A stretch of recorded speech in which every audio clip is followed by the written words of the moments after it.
My name is Jessica, and I'm 49 years old. I've been married to my husband Ethan for 20 years, and since our son left home last year to attend a university in another state, I've had more free time. However, I started working part-time because we needed to send money to our son. I had been a stay-at-home mom since giving birth to him, so at first, I struggled with many things. Lately, I've been feeling more fulfilled as my opinions have been taken into account at work, and I feel like I'm actually being useful. Hey, Ethan. I just found out I'm getting a small raise in my hourly wage. It's nice to be recognized for my hard work, isn't it? I was in a cheerful mood as I spoke to Ethan, who was absent-mindedly watching TV. Then suddenly, "So, you're saying you can live on your own now?" My husband unexpectedly asked me something that made no sense. What? Thinking I misheard him, I responded with a questioning tone. "It's perfect timing. I've been meaning to tell you." He turned his face to me and began to talk. My husband's smirking face gave me a bad feeling. "I've got a cute girlfriend now. I don't need you anymore." I was frozen in shock by his unexpected words. "Get the divorce papers and the marriage certificate from the city hall tomorrow." He said it nonchalantly. It was all too sudden, and I couldn't understand what was happening. What do you mean? He found a new woman, so he wants a divorce, and he wants to remarry the new woman? As the situation became clearer, I could feel my body shaking. Seeing me like that, my husband sneered. "I can still live as a man, unlike you, who gave up on being a woman a long time ago. It's been so long since we stopped having a relationship at night, there's no point in being together anymore." How rude and outrageous he is. It's true that we haven't had a marital relationship for a long time, but it's not because I gave up on being a woman. On the contrary, I don't want to feel attracted to a middle-aged man in his 50s with extra weight. Angry and somehow amused, I burst out laughing. "I'm tired, busy, it's a hassle. You were the one who kept avoiding me with those excuses. Now suddenly you want to live as a man? That's hilarious." Then my husband's face turned grim. "What's so funny? Don't mess with me, old lady." He showered me with harsh, vulgar words. Then, leaning back with his arms crossed, Ashley is so different. She's head over heels for me, calling me the best boyfriend ever. Look at you, excited about a tiny pay raise. How pathetic." Ethan started boasting about Ashley, his apparent affair partner, and looked down on me. Ashley. Her name. Ashley. Ashley. You are annoying. Then Ethan proudly talked about Ashley's background. She's working in the nightlife scene, over a decade younger in her mid-20s. She's carrying his child. It's not uncommon for age gap marriages these days, but a parent with an almost 20-year-old son having a child with a woman not much older than their child? I felt like I was going crazy with disgust. In life, you need love, not with someone cold and hardened like moldy rice cake like you, but with a woman like Ashley, who has fresh, plump skin. A love that lasts forever. That's what makes spending money worthwhile." My husband ranted with a rolling tongue. So it's basically love bought with money. Choosing a young, fresh girl while ignoring his own withering self. I see. So you switched to a young, unwise girl who's after money and doesn't mind having an affair with a married man. When I pointed that out, my husband shouted, spitting in anger. "It's not about money, it's about love." And he angrily spat out the words. "Anyway, I'm serious. I need to marry Ashley as soon as possible and reassure her. You pack your stuff and get out." Wow. He's only focused on his own convenience. I was speechless and dumbfounded. At the same time, it started to seem rather ridiculous to me, because the last time this person used the word love towards me was ages ago. I'm sure with that new girl, Ashley, after a while, he won't even show any reaction. With time and age, such fleeting feelings are bound to fade away. In fact, the harsh words my husband is throwing at me now will be directed at Ashley next. Really? You're pathetic. I should have noticed before we got married. When I think about it, I've taken on all the housework and childcare by myself.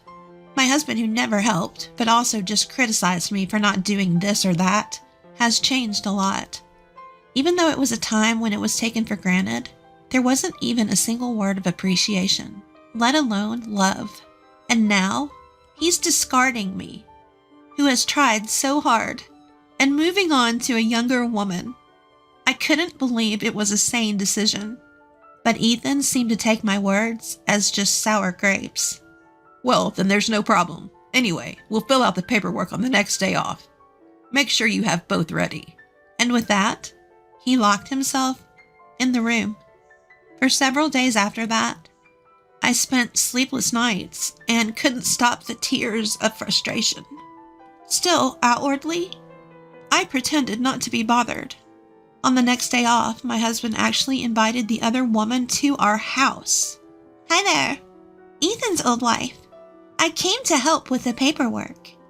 The woman named Ashley, who casually sat on the sofa and hummed, crossed her legs arrogantly. As my husband said, she had smooth skin, and her confidence in her appearance was evident from her behavior. Being a night worker, her flashy makeup and overly revealing clothes were designed with a dangerously low-cut neckline. Her tight skirt was so short that even I, as a woman, didn't know where to look. But I felt that she didn't really love my husband. If my intuition was correct, her goal was surely I, who had already prepared for divorce, faced her. I didn't intend to resist, but I felt something off about her behavior. Ashley, right? Did you start dating Ethan knowing that he's married? Calling me an old wife means you understand each other's positions, right? She laughed loudly and said, I'm not stupid. You know, don't underestimate me, you old lady. You're the one who's going to be dumped. I'm going to be Ethan's wife from now on. See, it's a simple story. She smirked and talked down to me in a lisping tone. Well, I'm glad you answered so smoothly. I managed to record it too. So that means you also know that I can claim compensation from you, right? I showed her the recorder I was using to record our conversation. She made a face and complained to my husband. Ethan, you said she wouldn't bother us, right? This isn't what we agreed on. She complained to my husband. My husband tried to calm her down, saying, Calm down. Don't worry. I've got it all planned. Right, Ashley? Don't be mad. Ethan, Ashley, their conversation was really sickening. As I made a disgusted face, my husband brought out some documents. Write the divorce papers with these conditions. They listed the conditions for the divorce, including alimony and pension division. You're giving $230,000 to this old lady? That'll take away from my share. Even without questioning, she openly revealed her thoughts. As she repeated, It'll take away. I was convinced. Her goal was my husband's inheritance from his father, which he was currently processing. Well, Ashley, this includes child support. My husband tried to comfort her, even though she didn't look happy. To him, her blatant behavior seemed cute. So, it's like a severance pay. Expensive, huh? I struggled to control my anger that had reached its peak. Anyway, I was sure of my intuition and said, If you're willing to put these conditions in a notarized document, I'm fine with it. Also, I'd like the payment in a lump sum. I added that. I kept my response minimal, and my husband, knowing that our conversation was being recorded, agreed to these terms. Are you satisfied now? While I was talking to my husband, that woman had been bored and urged us to finish the divorce papers. Old lady, make sure to leave by the end of the month, okay? I'm canceling my current place. Once the notarized document is ready, I'll submit the divorce papers. I'll leave as soon as that's done. As I replied, She grumbled with dissatisfaction and reluctantly left. Eventually, the notarized document was finalized, and my husband and I divorced. Then, as if she had been waiting for it, that woman came to kick me out. "Come on, hurry up and leave, don't dawdle." She laughed and seemed to be enjoying herself. "I just submitted our marriage registration. Now I'm Ethan's wife. This wonderful house is all mine." Reluctantly, I handed her the keys to the front door. Before leaving, I wanted to confirm something and asked, "Isn't Ethan the same age as your parents? If you call me an old lady, since he's older than me, he is an old man. Why did you choose him as your marriage partner?" I asked. Her answer was exactly what I expected. "Ethan is a division manager at a top-tier company. This house is a recently renovated property near the station. It's a stylish single-family home, and I'll change the furniture to suit my taste." She was daydreaming. "Ethan will treat me like a princess. He's not handsome and is an old man, but he said he'd buy me anything I want. My future is secure with this." She smirked with satisfaction as if to mock me. "I hope everything goes as you wish." With a sigh, I left the house I had lived in for many years. I moved to a dormitory at a certain university. I was hired as a live-in dormitory mother, which is quite rare these days. Actually, before that, I had been working part-time at a company cafeteria. When I explained my situation and my desire to start a new life alone in a distant place, my boss, who appreciated my work, helped me find this opportunity. I gratefully accepted the job at the dormitory, which had just become vacant due to an employee's retirement. I'm so glad I got my nutritionist certification. The rent and utilities are super cheap. Though I don't have much free time to go out, it's a comfortable and fun workplace. About 3 months into this new life, I received a phone call from my ex-husband. "Mom is in bad shape. Can you help with her care?" How could he say such a thing? "We are strangers now. It's your young wife's responsibility to take care of her." When I pointed out the obvious, he said, "Ashley is pregnant. Mom has dementia and throws things, so it's dangerous." He said, "So it's okay for her to throw things at me." That's some twisted logic, but I flatly refused. "Don't call me anymore. We have nothing to do with each other." I pushed him away with forceful words. Although she was my mother-in-law for 20 years, we never had a close relationship. Anyway, I had just started living independently, and I didn't have the time or resources to provide care elsewhere. But my ex-husband somehow found out where I was and came to see me with that woman. "If you can't help, at least return the money we paid as consolation." What a ridiculous demand. I don't think I'm obligated to do that, do you? As I pushed him away coldly, that woman glared at me fiercely. "You knew and tricked us. There's no inheritance, and we're drowning in debt." With a scream, she threw documents at me, scattering them all over the place. "I didn't trick anyone. You just assumed Ethan had property on your own." I shrugged my shoulders on purpose. Yes, when I was handling my late father-in-law's inheritance, I found out that he had a large amount of debt. If that were the only issue, we could have just disclaimed the inheritance. However, Ethan had already canceled his father's mobile phone contract and sold the household items and valuables for cash before the procedure. There's a law that says you can't disclaim an inheritance if you've touched the property before the procedure, and that's exactly what happened. As a result, the debt fell directly on Ethan and that woman. With a triumphant tone, I said, "Ethan just dumped all the inheritance paperwork on me without listening to a word I said. Ashley, you used that money to continue your relationship with him, right?" I blurted out. "What? You should have told me something so important." Ethan argued, but that's what I wanted to say, too. It's your fault for not listening when you should have. You two need to take responsibility together. "What? I didn't know anything about it, and I never heard any of that." The woman looked pale and flustered. "So, You're just going to pretend you don't know and run away with the money.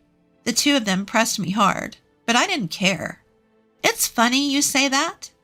If you didn't cheat, you wouldn't have needed money for your mistress, and you could have given up your inheritance.